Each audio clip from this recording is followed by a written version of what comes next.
Hello everyone, and for this one I decided to test the Riven remake. So let's get to the settings. And in the graphics menu you can see that all the quality settings are at epic.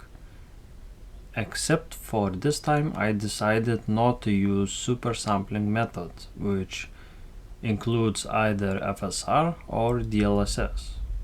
So I believe the default or original super sampling method is TSR, but I'm not completely sure about that. And motion blur is off, of course.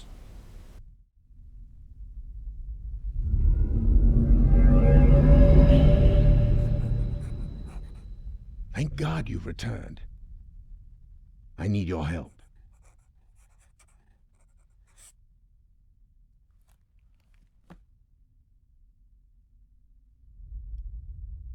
There's a great deal of history that you should know, but I'm afraid there's no time to explain.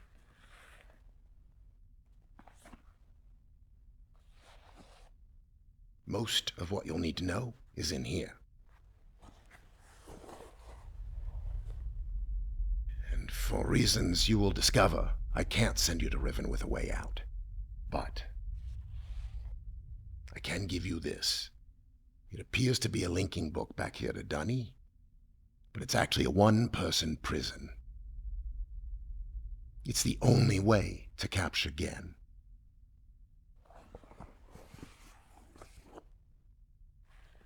Here. Once you've freed Catherine, I'll come with a linking book. She'll know how to signal me.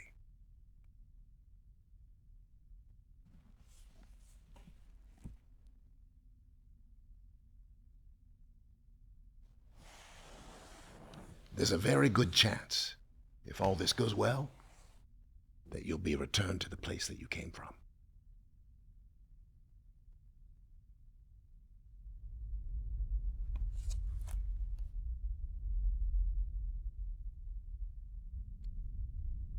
Until we meet again,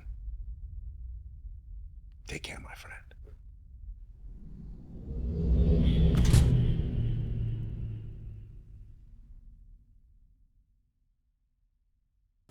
Now personally I have never heard of this game before, or the original.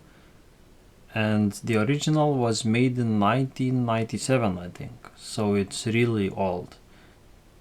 And this is one of rare cases where the remake is completely justified.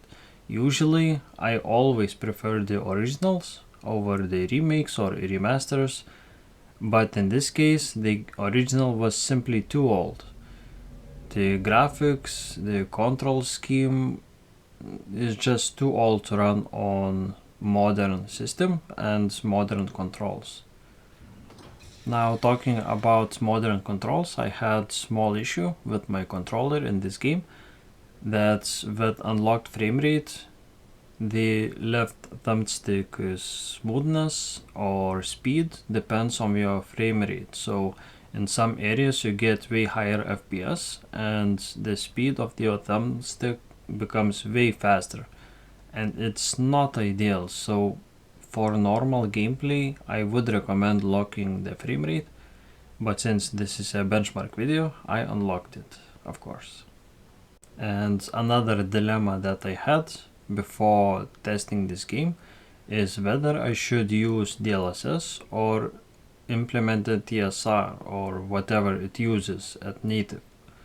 And both options has advantages and disadvantages. So the advantage of DLSS is the sharpness in static image, but it becomes a bit blurry in motion, and especially some wires and other small objects becomes way blurrier than the native TSR.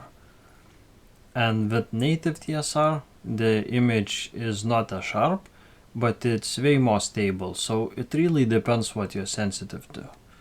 So I wondered a lot, I tested a lot, and I settled for native TSR.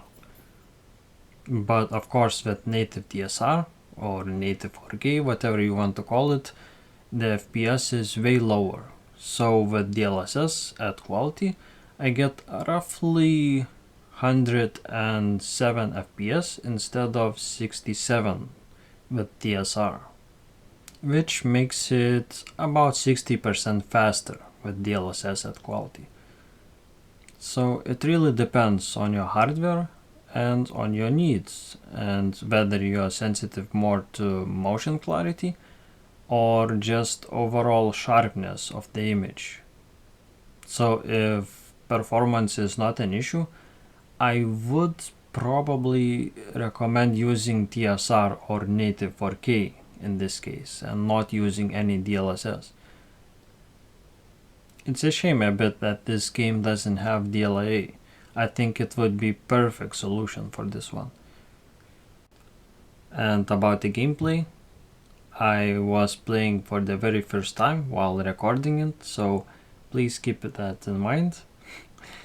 But yeah, pretty much I had no idea what I was doing. And long story short, it's a puzzle game in first person. And as for performance, you can see that it's really non-CPU demanding. It's primarily GPU bound, so it really depends on your GPU. And yeah, I think I'll leave you to the gameplay. As always, thank you very much for watching, and see you next time. Bye bye for now.